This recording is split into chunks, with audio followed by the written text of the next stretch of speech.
오늘은 세 번째 시간이 되겠습니다. 오늘은 아가서 2장 8절서부터 3장 5절까지 하겠습니다. 우리는 지난 두 번 말씀을 통해서 1장 1절서부터 2장 7절까지 했습니다. 근데 이 아가서를 읽다 보면 한 번씩 이 슐라미 여인, 이 여인은 바로 믿는 이를 우리를 상징하는 거예요. 그들에게 하나의 무엇이 생기냐면 제가 지난 시간도 했지만 셀라처럼 주님이 어떤 영적인 단계, 어떤 단계까지 이끄신 다음에 조금 쉬게 만들어 주세요. 그런 기간이 있어요. 그럴 때마다 주님이 이제 6절에 보면 2장 6절이죠. 그가 왼손으로 내 머리에 베게 하고 오른손으로 나를 안는구나. 그리고 7절에 예루살렘 여자들아 내가 노루와 들사슴으로 너에게 부탁한다. 내 사랑이 원하기 전에는 흔들지 말고 깨우지 말지니라. 그냥 두라는 소리죠. 이러한 특징이 있습니다. 그런데 이제 어느 정도 그러한 좀 쉬는 시간, 또 어떤 상태에서 머무는 시간, 그거를 주님이 허락하신다는 얘기예요. 그런 다음에는 이제 새로운 단계로 전진하도록 주님이 부르시는 음성이 있거든요. 이제 그것이 8절입니다. 나의 사랑하는 자의 목소리로구나. 이제 목소리를 듣는 거죠. 이 신자는 이 상태에서 그동안 좀 쉬었잖아요. 1장 마지막 부분에 보면 이제 그의 침상 또는 소파, 여기 카우치라고 하니까 침대라고 해도 되고, 그러한 그것은 뭐냐면 머무는 상태잖아요. 또 이제 잔치집이라고 했습니다. 2장 4절에 잔치집이라든가 이런 거는 이제 하나의 누림이죠. 즐거움, 주님의 임재로 인한 기쁨, 이런 상태에 있었습니다. 그리고 이제 사랑함으로써 병이 났다. 이것이 2장 5절 아닙니까? 그러니까 이때까지는 이제 이 슐람 여인은 1장에서 보면은 어디입니까? 침실에서, 침궁에서의 깊은 주님과의 교제에 이끌렸다. 또 이제 어쨌든 엉뚱한 어미의 친구들이 노하여 나를 포도원지기 삼았다. 피곤했다. 그래서 오정에 쉬는 곳이 어디냐? 그래서 이제 이끌려진 것이 이제 쉬는 곳이에요. 이제 한동안 쉴 수 있는 곳으로 이끌렸다. 그러나 어쨌든 그 초기의 신자의 상태는 하나님 보시기에 상당히 아름다운 상태였다. 바로의 병거의 준마에 비하였구나. 또 비둘기의 눈 같구나. 이게 이제 주님의 칭찬하시는 거잖아요. 또 백합화 같다. 이런 말씀이 다 이제 지난 두 번 말씀에서 이 신자에 대한 주님의 감상이에요. 주님이 기뻐하시는 상태에 지금 이르고 있는 것입니다. 그런 상태에서 이제 주님을 사랑하는 마음이 많아지다 보니까 병이 났다. 그래서 이제 주님이 그런 상태에서 좀 안아주시고 그리고 깨우지 말라고 좀 쉬게 해줬습니다. 그런 다음에 이제 8절에는 어느 시간이 얼만큼 지났는지는 몰라도 주님의 새로운 음성을 듣게 되는데, 사랑하는 자 주님이죠. 여기서 이제 솔로몬 왕이고 슐람이 여인이지만 이제 주님과 우리 믿는 이 이렇게 얘기하면 주님의 음성이에요. 목소리로구나. 보라 그가 산에서 달리고 작은 산을, 이 언덕이라고 말해도 돼요. 산에서 달리고 작은 산을 빨리 넘어오는구나. 여기서 이제 이 주님의 목소리가 들린다. 주님의 목소리를 듣는다. 이렇게 했고, 그 다음에 그 주님이 어떤 주님이냐면 산을 빨리 달리고 언덕을 뛰어넘는 그런 주님이에요. 이런 주님으로 이제 목소리를 듣고 그런 주님을 보게 되는 거예요. 9절입니다. 나의 사랑하는 자는 노루와도 같고 어린 사슴과도 같아서 우리 벽 뒤에 서서 창으로 들여다보며 창살 틈으로 엿보는구나. 이 사랑하는 자는 내 주님이세요. 노루와도 같고 어린 사슴과도 같다. 이 어린 사슴, 이 사슴이라고 하는 것은 이제 시편 22편을 보면은 거기에 주님의 고난에 대한 시가 나와요. 근데 그것이 야할렛 사할, 이게 뭐냐면 어린 사슴을 말하는데 그것이 예수 그리스도의 부활을 말하는 거예요. 부활을 예표하는 것이에요. 그것이 바로 사슴이 뜻하는 바입니다. 그러니까 이 부분에서 이 믿는 이에게 주님이 좀 더 보여주는 것은 뭘 보여주시는 걸까요? 그는 지금까지 이 여인은 주님의 달콤함, 아름다움, 사랑스러움, 주님의 임재, 그걸 누렸단 말이에요.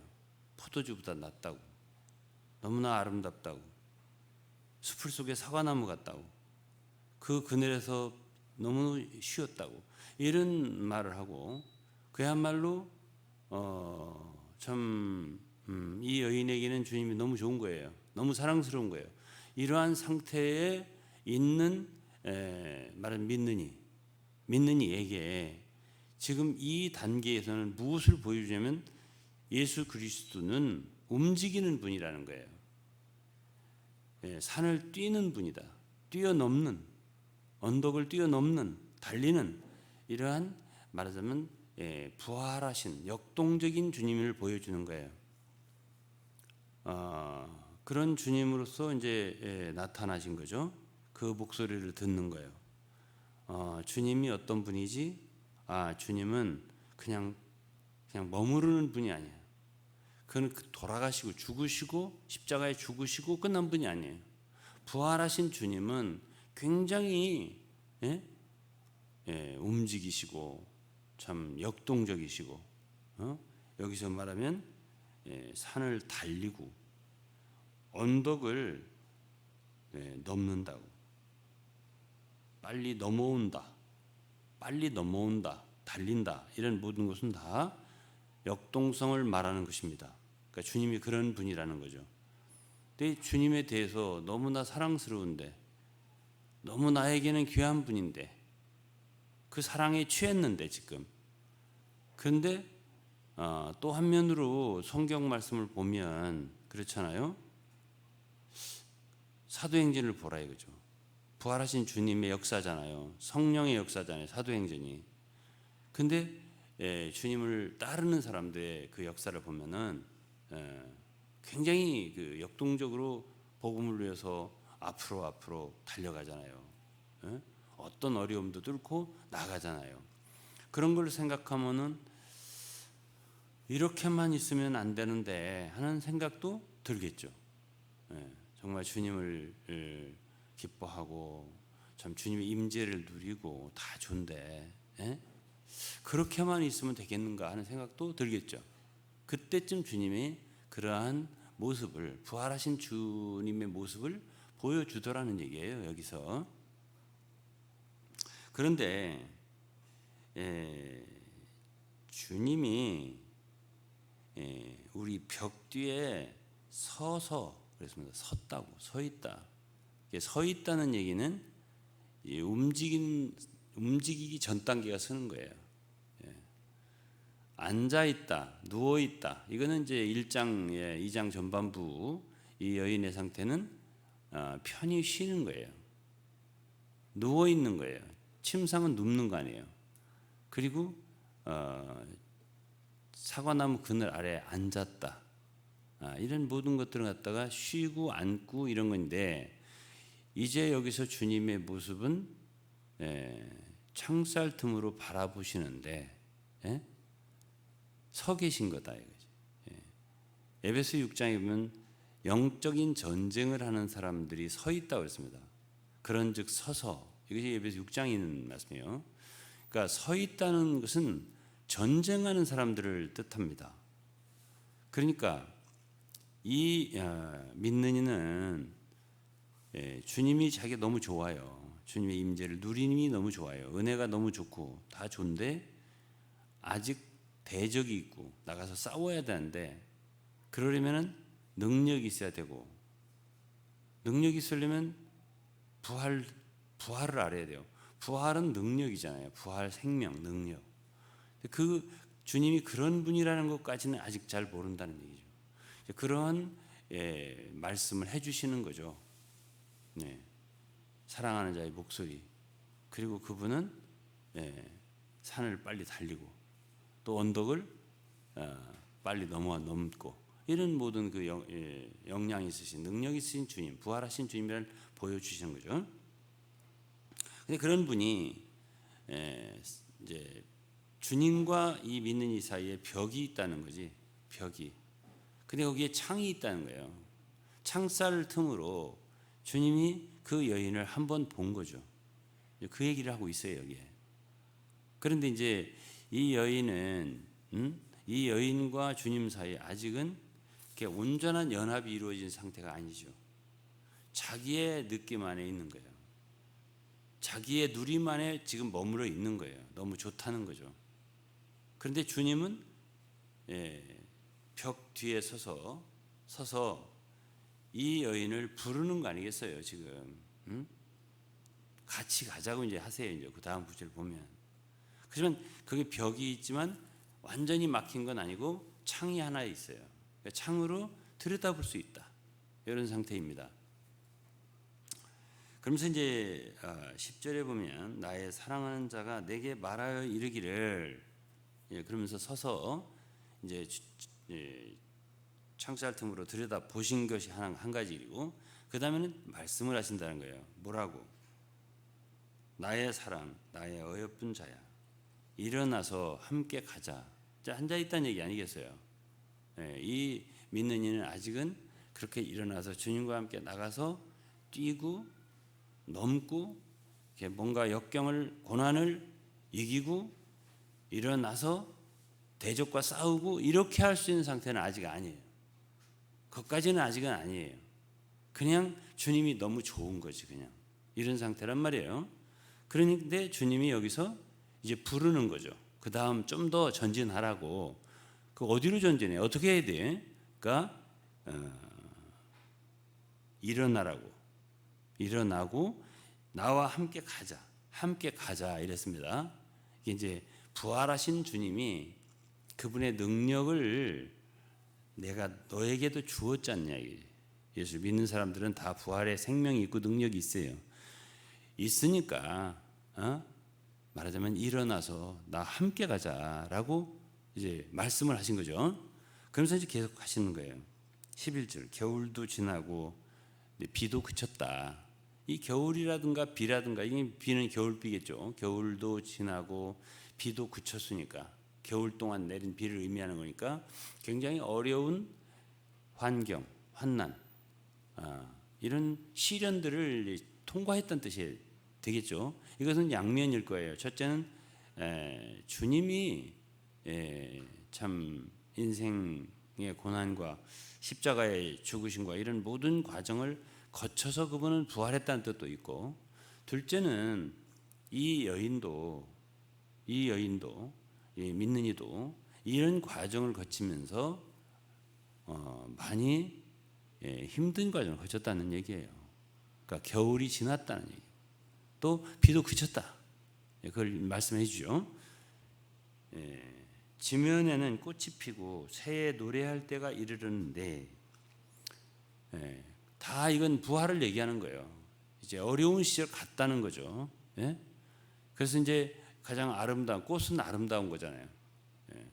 꽃이 피고 또 새들이 노래하고, 그냥 듣기에 아름다운 거고 보기에도 아름다운 거고, 이 모든 것이 부활이에요. 부활은 다 아름다운 거예요. 좋은 거고. 그리고 반구의 소리가 우리 땅에 들리는구나. 이 반구는 이제 비둘기의 울음소리인데, 이거는 특별히 사랑의 울음소리 또는 찬미의 울음소리 이런 것들이에요. 다 부활을 암시하는 말씀들입니다. 그 다음에 13절에는 무화과 나무에는 푸른 열매가 익었고 포도나무는 꽃이 피어 향기를 토하는구나. 나의 사랑 나의 어여쁜 자야 일어나서 함께 가자. 일어나서 함께 가자. 두 번째 하시는 말씀이에요. 일어나서 함께 가자. 지금까지는 주로 쉬고 앉아서 누리고 이런 상태예요. 근데 그렇게만 있으면 안 된다는 거예요. 믿는 이들이. 가야죠. 주님과 함께 가야 돼요. 어디로 가죠? 세상으로 가야죠. 우리 그리스도인들은 세상의 빛이에요. 세상의 소금이란 말이에요. 산 위에 있는 동네가 숨기우지 못할 것이요 이랬고요. 사람이 등불을 켜서 말 아래 두지 않는다고. 등경 위에 둔다고. 그러므로 모든 사람이 그 빛을 보고 그 빛의 비침을 받는다 그랬단 말이에요.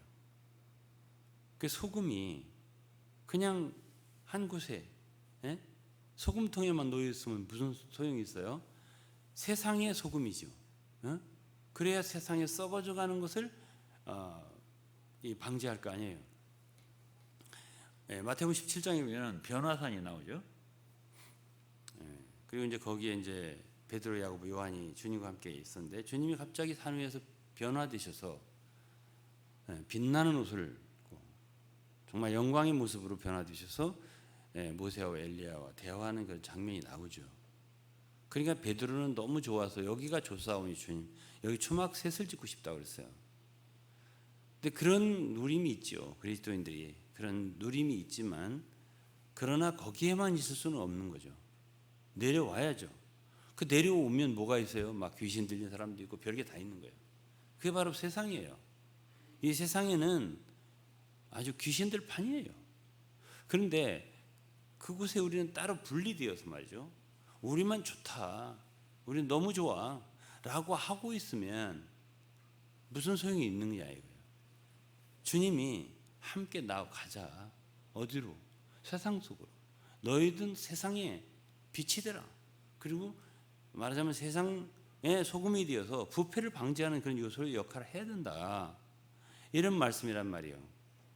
제 자신이 주님을 믿고 주님의 부르심을 받은 게 이제 30대인데요. 한 7, 8년간은 사실은 저는 움직이지를 못하겠더라고요.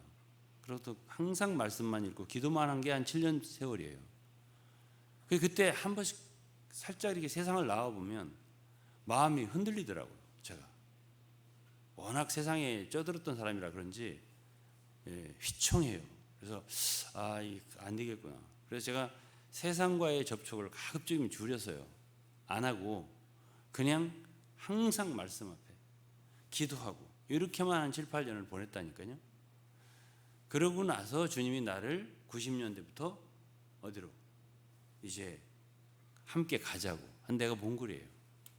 제가 그때 당시에 저를 불러내신다는 걸 알았어요. 그리고 그때 딱 생각난 구절이 아가서였어요. 함께 가자 이게 생각난 게 아니고 제가 이 아가서에 딱 그 구절이 7장 10절 말씀이에요. 11절 말씀 또 12절 말씀. 우리가 일찍 일어나서 포도원으로 가서 포도움이 돋았는지 꽃술이 펴졌는지 성육꽃이 피었는지 보자. 가서 보자. 포도원으로 가서 보자. 거기서 내가 나의 사랑을 내게 주리라. 이 말씀이 떠오르더라고요. 그때 당시에. 그때부터 제가 이제 움직이기 시작했어요. 정말 많은 나라를 다녔죠. 그래서 이제 주님이 어떤 성도들에 대해서 이렇게 인도하는 단계가 있는 것 같아요. 그런데 처음에는 어쨌든 한동안 포도주보다 더 나은 그 참 향기로운 주님을 우리가 누리는 그 매혹적이니까 매력적이잖아요. 그러니까 주님에 대해서 그 사랑스러움을 누리는 단계에 있는 것 같아요. 여기가 좋다고 할 때 그렇게만 있지 말고 한동안 그냥 주님이 쉬게 두셨다가 이제 일으키신단 말이에요. 그리고 뭔가를 하게 하신단 말이에요. 그게 어렵죠. 그때부터는 좀 어렵지만은 이제 우리가 우리 부활이라고 하는 것은 그렇죠. 예? 예, 부활이라고 하는 것은 모든 것을 이기잖아요. 사망을 이기는 능력이 부활이잖아요. 예. 어떤 것도 우리를 이기지 못해요, 사실은. 사망아 너희 쏘는 것이 어디냐, 이게 부활장에서 나오는 말씀이에요. 예? 그래서 이제 우리가 이 생명을 참 체험하면서 진보하다 보면 결국은 주님이 불러내셔서 우리로 하여금 정말 이 어두운 이 세상을 밝히는 역할, 그리스도를 증거하는 역할, 그리고 부패한 세상에 썩어져가는 세상을 조금이나 부패를 방지하는 역할, 이런 걸 하게 만드는 거예요. 이게 말하자면 복음 전파이고 우리가 이 세상 속에서 존재하는 의미란 말이에요. 교회 자체도 등대잖아요. 불을 밝히는. 그러면서 이제 이런 상태로 지금 부르시는 거죠. 그러면서 이제 주로 이 아름다운 것은 다 부활의 아름다움을 얘기하는 거예요. 지면에 꽃이 폈다든지 새가 노래한다든지 반구의 소리가 들린다든지 무화과 나무 포도나무 꽃이 피었다, 이런 모든 게 다 이제 지나갔으니까, 겨울이 지났지 않냐, 비도 그쳤지 않냐, 이제 일어나 가야 되지 않겠냐, 이거는 부활의 생명을 담보로 해서 이제는 일어나서 힘껏 나가서 전진해야 되지 않겠냐 하는 하나의 부르심이에요. 이 부르심이란 말이에요. 14절입니다. 바위 틈 낭떠러지 은밀한 곳에 있는 나의 비둘기야, 나로 네 얼굴을 보게 하라, 네 소리를 듣게 하라. 네 소리는 부드럽고 네 얼굴은 아름답구나. 바위 틈 낭떠러지 은밀한 곳에 있는 나의 비둘기야. 여기서 이제 비둘기라고 그러죠.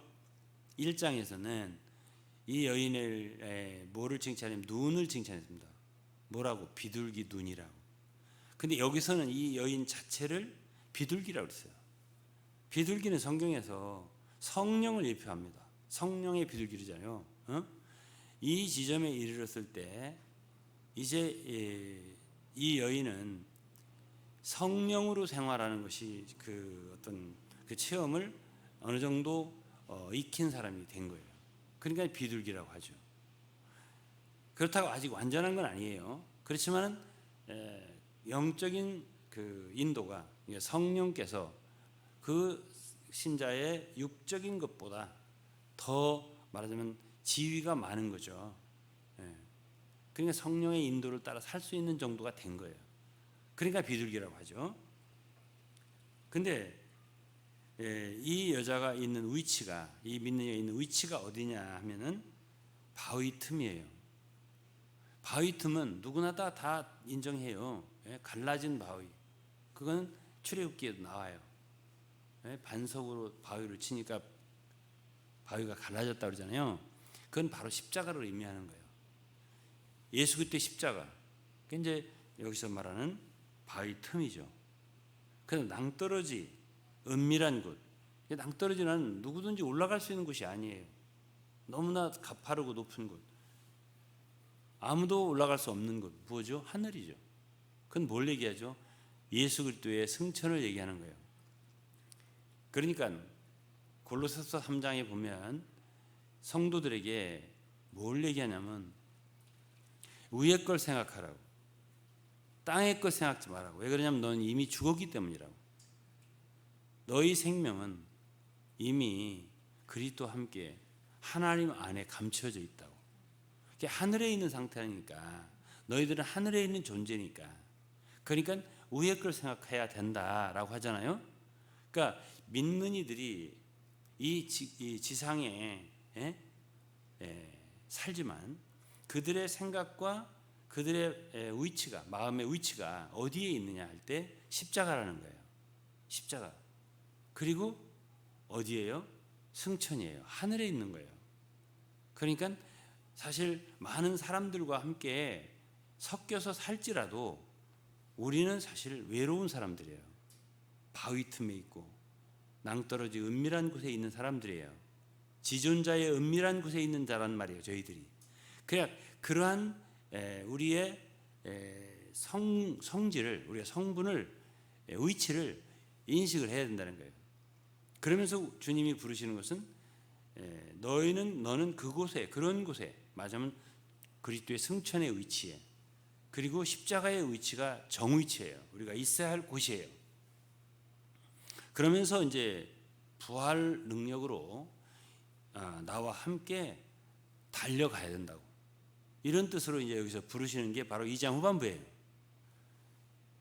그러면서 뭐라고 하냐면 나로 네 얼굴을 보게 하라, 네 소리를 듣게 하라 그랬습니다. 네 소리는 부드럽고 네 얼굴은 아름답구나. 그러니까 사실은 이제 여기서 주님은 신자에게 뭘 알려주냐면, 지금까지 이 신자는 자기에게 주님이 얼마나 사랑스럽고 좋은 분인가, 달콤한 분인가, 이걸 계속 얘기했어요. 그리고 주님이 어떤 분인가, 뭐 숲을 속에 사과나무 같다, 뭐 이런 여러 가지 주님에 대한 감상이 있어요. 그런데 이제 여기서 주님은 이제는 너는 나에게도 좀 보여줘라, 나에게도 좀 들려줘라. 주님은 이 세상에 오셔서 십자가에 죽고 그리고 가진 고난을 당하셨잖아요. 우리를 위해서 죄를 위해 죽으시고 피 흘리시고 다 하셨잖아요. 그리고 우리를 구속하시고 부활하시고 승천하시고 하셨는데, 이제 그 위치에 살라고 하시면서 이제 주님이 너는 나에게 이제 좀 보여주라고, 네 얼굴 좀 보여주라고. 어디에 있는 얼굴이죠? 바위 틈에 있는, 그리고 낭떠러지 은밀한 곳에 있는, 그리고 그 부드러운 음성 들려주라고, 그리고 네 얼굴을 보여주라고. 그러니까 우리 그리스도인들은 어떤 생각을 해야 되냐 여기서요? 주님은 우리를 변화된 모습으로, 또 아름다운 모습으로 보기를 원하시는 분이구나, 이걸 알게 되는 거예요. 우리는 주님께 이제는 보여드릴 의무가 있는 거예요. 주님은 이 땅을 살피면서 그 성도를 보면서 성도를 하나하나를 보고 싶어 하신다는 걸 알 수가 있어요. 그 아름다운 모습을, 그들의 목소리를 듣고 싶어 하신다는 뜻이 있어요, 여기에. 그래, 주님이 어떤 분인가를 이 성경에서 보면, 이 말씀에서 보면 알 수가 있죠, 우리가. 나로 내 얼굴을 보게 하라 그랬죠? 내 소리를 듣게 하라, 이렇게 말씀하셨어요. 그래서 내 소리는 부드럽고 내 얼굴은 아름답구나 그랬습니다. 그 다음에 이제 15절입니다. 우리를 위하여 여우 곧 포도원을 허는 작은 여우를 잡으라. 우리의 포도원에 꽃이 피었습니다. 이 포도원에 꽃이 피었다는 얘기도, 이제는 포도꽃은 별로 뭐 이렇게, 저도 포도 가지들을 이렇게 본 적이 있지만은 포도꽃은 별로 본 적이 없는 것 같아요. 근데 어쨌든 포도는 꽃이 지면서 바로 열매를 맺는다고 하더라고요. 그냥 꽃이 폈는데 열매를 맺지 못하는 포도나무는 없어요. 그러니까 여기서 이제 이 포도나무가 지금 포도원에 꽃이 피었다, 그러면 열매를 맺는다는 얘기죠. 그럼 우리가 이제 주님과 함께 생활을 하다 보면 자라게 되잖아요. 영적인 생명이 자라게 되는데, 그 포도원이 바로 우리 자신이라고 한다면은, 근데 이 포도나무가 열매를 맺기도 전에, 꽃이 막 피는데 지금 열매를 맺기 전에 연한 가지를 해치는 존재가 있으니 그게 여우라는 거예요. 큰 여우도 아니에요. 작은 여우라는 거예요. 근데 작은 여우를 잡아라 라고 했습니다. 우리를 위하여 여우 곧 포도원을 허는 작은 여우를 잡아라. 그러니까 이제 그것은 우리가 이제 영적인 포도원을 가꾼다고 해봐요. 우리 영적인 생명이 성숙하고 자랄 거 아니에요. 그런 과정에서 우리를 갖다가 넘어지게 하는 작은 어떤 참 잘못된 습관들, 참 좋지 않은 어떤 행실들, 이런 것들이 작은 것들이 있을 수 있다는 얘기예요. 그것이 우리의 영적인 생명이 성숙하는 데 있어서 큰 방해가 되니까 그거를 잡아야 된다. 작은 여우를 잡아야 된다 이 소리인데, 그걸 내 혼자 잡는 게 아니라 주님과 함께, 우리라고 표현했잖아요. 우리를 위하여, 우리의 포도원에 꽃이 피었는데 우리를 위하여 포도원 하는 작은 여우를 잡자, 그런 뜻이에요. 그러니까 우리는 주님과 함께 동역을 해서요, 기도하면서 우리들 안에 있는 정말 우리의 영적인 생명이 풍성하게 성장할 수 있는 것을 해치는 그런 작은 습관들을, 어떤 말이라든가 어떤 행동이라든가 습관이라 이런 것들에 있어서 이건 근본적으로 공들여서 키운 그 포도원을 갖다가 헐어버리는 어떤 것을 잡아야 된다. 작은 여우를 잡아야 된다. 이런 얘기를 지금 하고 있는 게 15절. 16절에 나의 사랑하는 자는 내게 속하였고 나는 그에게 속하였구나. 그가 백합밭 가운데서 양떼를 먹이는구나. 이 나의 사랑하는 자는 내게 속하였고, 이런 비슷한 말은 이 아가서에 3번 있어요. 여기 한 번 있고요. 다음에는 6장 3절에 한 번 있어요. 나의 사랑하는 자에게, 나는 나의 사랑하는 자에게 속하였고 나의 사랑하는 자는 내게 속하였다. 그 다음에 7장 10절에 한 번 또 있어요. 나는 나의 사랑하는 자에게 속하였구나. 이렇게 3번이 나오는데 순서가 다 달라요. 내용이 비슷한 것 같으면서 달라요. 그러면 지금 2장 이 마지막 절에, 이 16절에 있는 말씀은 순서가 4가지 중에 4가. 나의 사랑하는 자는 내게 속하였고 주님이 나의 것이라, 그런 뜻이죠. 그리고 그 뒤에 그래도 나는 그에게 속하였다는 말을 했어요. 그러면서 그가 백합화 가운데서 양떼를 먹이는구나. 그가 누구예요? 주님이죠. 백합화 가운데서, 백합은 누구라고 그랬죠? 본인이 백합이라고 그랬어요. 그러니까 여기에서는 이 여인은, 믿는 이는 주님이 자기를 먹이고 계시다, 양육하고 계시다. 여기에 중점이 있어요. 양떼를 먹인다. 이거는 이제 주님이 다른 많은 양떼를 먹인다는 그런 뜻도 되는데, 그보다는 자기에게 집중되어 있어요. 여기 여러분들이 성경을 보면 알지만 양떼라는 말이 작은 글씨로 나와 있을 거예요. 영어 성경이라 있는 데 보면 가로로 쳐 있거든요. 양떼라는 말이.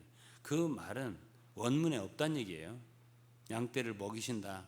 자기를 주님이 지중해서 자기를 참 공급해주고 양육해준다, 이런 말이니까 여기에서의 중심은 누구예요? 주님이 아니라 자기죠. 그러니까 나의 사랑하는 자는 내게 속하였다는 말을 먼저 하잖아요. 두 번째는 이제 6장 3절에는 나는 나의 사랑하는 자에게 속하였다, 이렇게 말을 하고, 그 다음 구절, 그 다음 말은 나는 나의 사랑하는 자는 내게 속하였다는 뒤로 가요. 그 다음 7장 10절에는 아예 그냥 나는 나의 사랑하는 자에 속하였다, 이 소리만 하고 자기 얘기는 안 해요. 주님이 내게 속했다는 소리를 하지도 않아요. 그래서 이때까지만 해도 자아중심적인 사람이다, 그 뜻이에요. 그러니까 주님을 사랑하긴 하는데 중심이 누구예요? 다 자기예요. 자기 자신이 중심이에요. 누구를 위한 주님이에요? 주님은? 주님, 나를 위한 주님이죠. 이런 상태에 있는 사람이에요. 지금 2장 마지막 부분까지가 그런 그리스도인이에요. 그러면 어떻게 바뀌어야 되는데요? 주님 중심으로 바뀌어야죠. 생각이 주님이 중심이에요. 사실은 1장 초반부에서 우리가 어제 얘기했지만은 뭘 얘기했나요? 처음 기도가 나를 인도해 주세요. 우리가 당신을 따라 달려갈 거예요, 이렇게 말했잖아요. 인도해 달라고 했지만은 막상 주님이 지금 인도를 하고 있잖아요. 빨리 일어나서 가자고.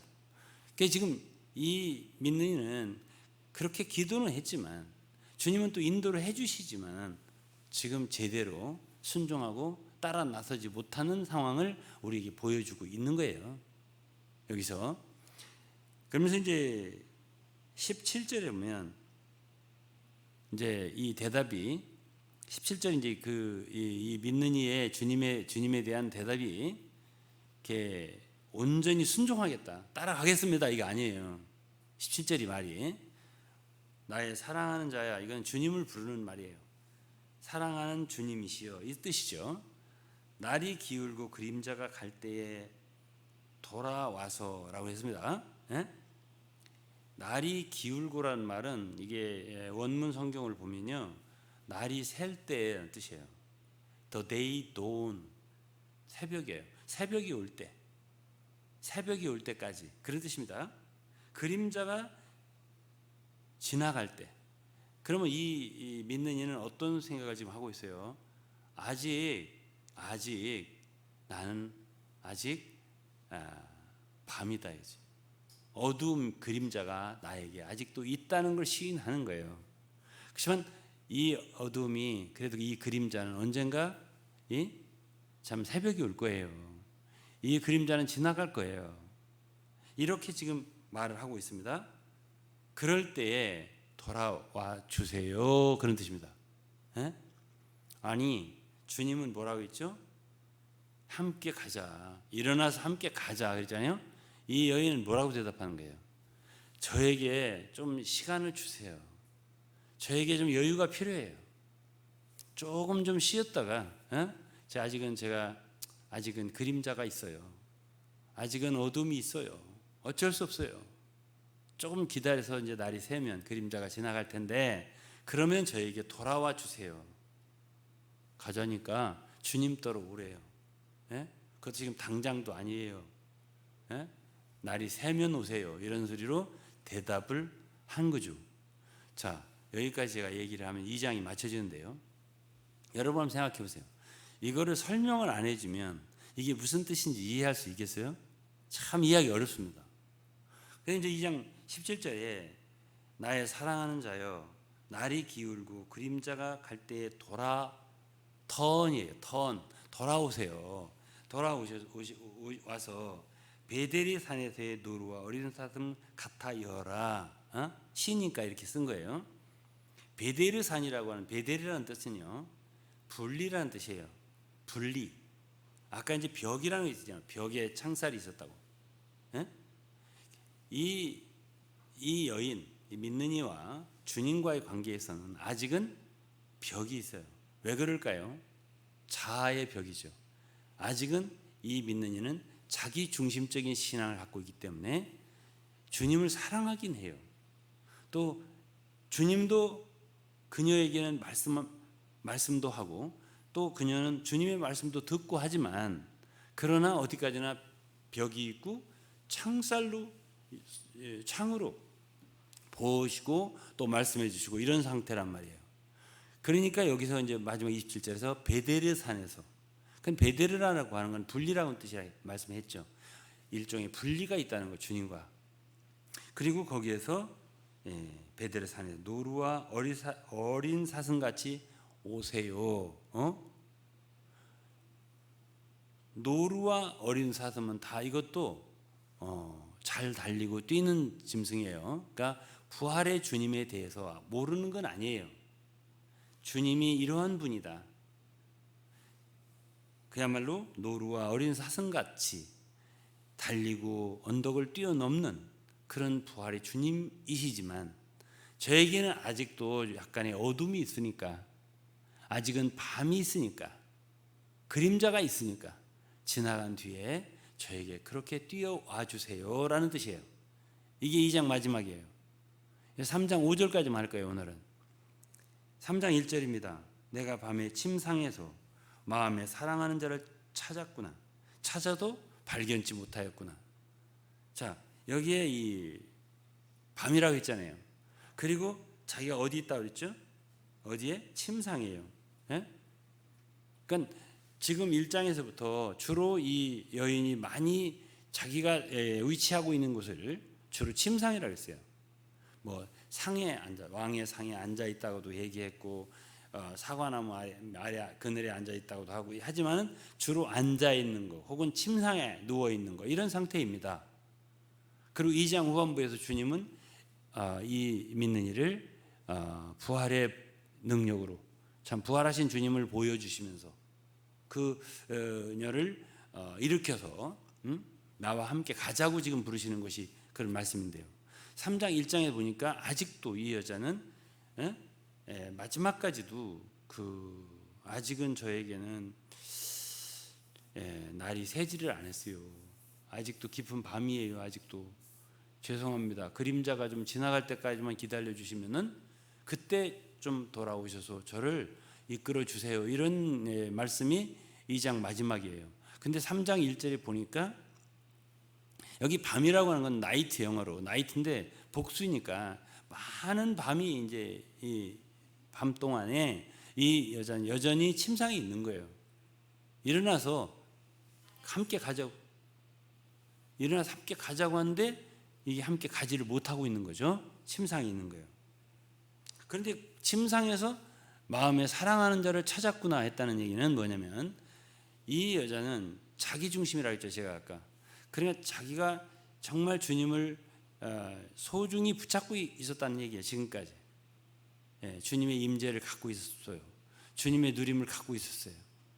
그게 너무 기뻤죠. 지금까지 사랑하면 오죽하면 병이 났다고 하지 않습니까? 그런데 주님이 그 임재를 거두신 거예요. 잠깐 거두신 거예요.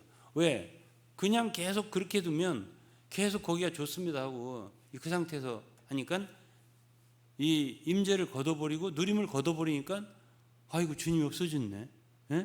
이렇게 이제 그때서 당황이 되는 거예요. 그 침상에 더 이상 누워 있을 수가 없는 거지. 그런 상태를 주님이 만들어 주신 거라는 얘기예요. 여기서. 그러니까 주님이 우리를 인도하는 방법은 여러 가지가 있어요. 이런 거 보면. 근데 이제 침상에서 찾았는데 못 찾았다는 얘기 1절이고요. 그 다음에 2절은 도저히 안 되겠으니까 이제 그때서 일어난 거예요. 주님의 음성을 듣고 일어난 게 아니에요. 이 여인이 주님이 일어나서 함께 나하고 가자고 할 때 그 음성 듣고 아멘 하고 일어나서 간 게 아니고 침상에서 뒹굴다가 이제 허전한 거야. 왜 허전하지? 주님 없어진 거예요. 그 내 마음에서, 내 안에, 내 누림에서 없어진 거예요. 그때서 황급하게 일어난 거예요. 그리고서 이제 찾으러 일어나야 되겠다. 그게 일어난 거죠. 성중을 돌아다니면서 성중을 돌아다녔다. 근데 뭐 여기저기 찾아다녔다는 얘기겠죠. 성을 돌아다녔다. 뭐 그때로 말하면 예루살렘이겠죠. 솔로몬이 지었으니까. 그래서 다니면서 많은 사람 찾아보면서 이제 뭐라고 했어요? 돌아다니면서 마음에 사랑하는 자를 거리에나 큰 길에서 찾으리라 하고 찾으나 만나지 못하였구나. 이렇게 여러 군데를 찾아다닌 거예요. 기드온도 한번 가볼까? 부흥회도 한번 가볼까? 뭐 여기저기 찾아다니면서 유명한 그 어떤 목사님들 막 설교하는 데를 가면 뭐가 번쩍번쩍 한다는데 거기로도 한번 가볼까 하면서 찾아다녔는 거예요. 그 주님을 만나보려고. 그 주님이 없어졌으니까 내 마음에서 나를 그냥 완전히 잃어버리셨나? 내게서 떠나셨나? 나를 그냥 버리셨나? 이런 생각하니까 막 찾아다녔을 거 아니겠어요? 하기는 이런 거 아무 관계없이 신앙생활도 많아요. 주님이 나에게 계신지 안 계신지 뭐 전혀 생각 없이 하는 사람 많은데, 이 여자가 그래도 귀한 거는, 이 믿는 이는 주님의 사랑을 맛본 사람이에요. 주님의 임재를 느낀 사람, 누린 사람이란 말이에요. 그러니까 그게 없어지니까 그냥 너무너무 당황스러워서 이제 막 뒤지고 다니죠. 큰 길, 작은 길, 뭐 여기저기 다니면서 찾았는데 못 찾았다는 거예요. 그래갖고 3절에 보면 성중에 순행하는 자들을 만나서 묻기를 내 마음에 사랑하는 자를 너희가 보았느냐. 순행하는 자들이라면 뭐 어떤 사람들일까요? 정말 주님에 대해서 너무나 체험도 많고 참 다른 사람들을 많이 가르치기도 하고 알려주기도 하고 길을 찾아주기도 하고 그렇게 이름이 난 사람들이 많이 있을 거 아니에요. 어? 그런 사람들에게 찾아가서 상담을 하고 또 대화를 하다 보면 혹시 가르쳐 줄까 하고서 이제 만나서 물어봤다는 거예요. 내 사랑하는 자가 어디 있나 좀 찾아달라고. 내가 왜 이렇게 잃어버렸나 주님을 좀 알려달라고 이렇게 하는데, 예? 거기서 효과가 있었다는 얘기 없었다는 얘기예요. 없었다는 얘기예요. 못 찾아주더라 이거야. 그래서 이제 4절이면 그들을 떠나자마자 다 성중에 돌아다니고 막 해봤는데 안 되고, 또 순행하는 사람들을 만나서 또 물어도 보고 상담도 해본데 안 되고, 그런데 이제 그들을 떠났어요. 이제 다 찾아볼 때 다 찾아보고 만나볼 거 다 만나보고 다 했는데도 더 이상 없어요. 떠나자마자, 그러자마자 마음에 사랑하는 자를 만났구나, 만난 거예요.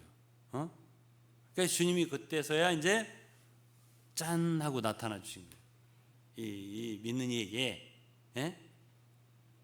그러니까 이 믿는 이는 너무 좋았던 거예요. 너무 감사한 거예요. 주님이 여기 계시네. 그러고서 이제 그분을 붙잡고 내 어미 집으로, 나를 잉태한 자의 방으로 가기까지 놓지 않고 꼭 붙잡았다는 거지. 주님을 꼭 붙잡고, 이제는 내가 결단코 주님을 놓치지 않으리. 그리고서 잉태한 자의, 나를 잉태한 자의 방, 무슨 방일까요? 주님의 은혜, 사랑으로 나를 구원한 그 자리겠죠. 잉태한 자니까 잉태한 자의 방이 어디겠어요? 그 처음 주님이 나를 참 구원해 주실 때의 그 사랑의 자리, 그 자리로, 그곳으로 주님을 모시고 가서 놓지 않았다라고 했습니다. 이제는 결코 이런 주님을 내가 잃어버리지 않으리라. 우리 다은이나 우리 여기 지은이 자매 어렸을 때는 할머니를 좋아했잖아요. 할머니를 데리고 가요. 어디로? 둘만 있는 데로. 그래갖고 이제 딴 데 가지 못하게 하고, 자기들만 이제 할머니를 차지하려고, 그런 게 있잖아요. 꼭 이 믿는 이의 심정이 지금 그런 거예요. 그래서 잉태한 자의 방으로, 어미 집으로.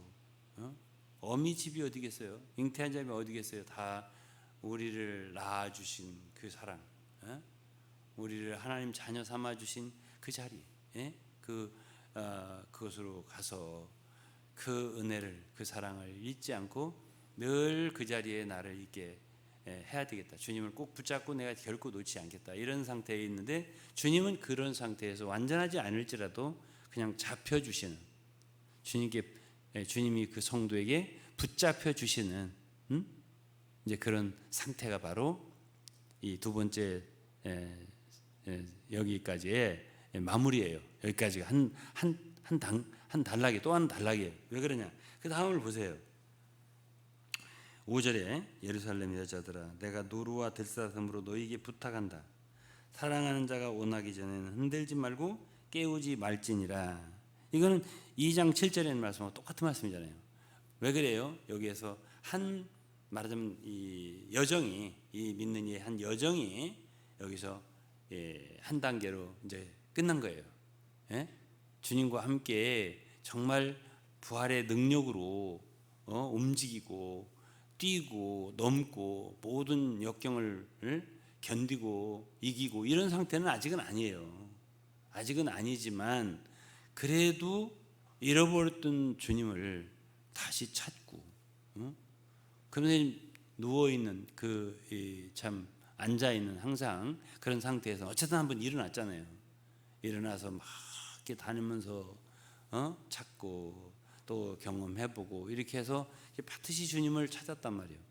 그런 상태의 단계가 두 번째 단계예요. 말하자면 그런 단계에 왔을 때 주님은 한 번 더 이제 하나의 그 셀라를 주시는 거예요. 텀을 주시고 좀 쉬도록 이렇게 해 주신 말씀까지가 지금 3장 5절까지의 말씀입니다. 그러면 이제 내일 만일 할 수 있다면은 3장 6절부터 좀 더 하겠습니다. 기도하죠. 아버지 하나님 감사합니다. 오늘도 저희들에게 귀한 말씀 서로 묵상할 수 있어서 나눌 수 있어서 너무 감사합니다. 하나님 정말 믿는 이들이 주님을 따라가는 길, 또 주님의 인도를 받는 길이 어떤 것인가를 정말 노래로서 우리에게 알려주시는 주님이라는 말씀을 통해서 우리가 주님을 더 깊이 알 수 있도록 도와주시옵소서. 감사하며 예수 그리스도의 이름으로 기도합니다. 아멘.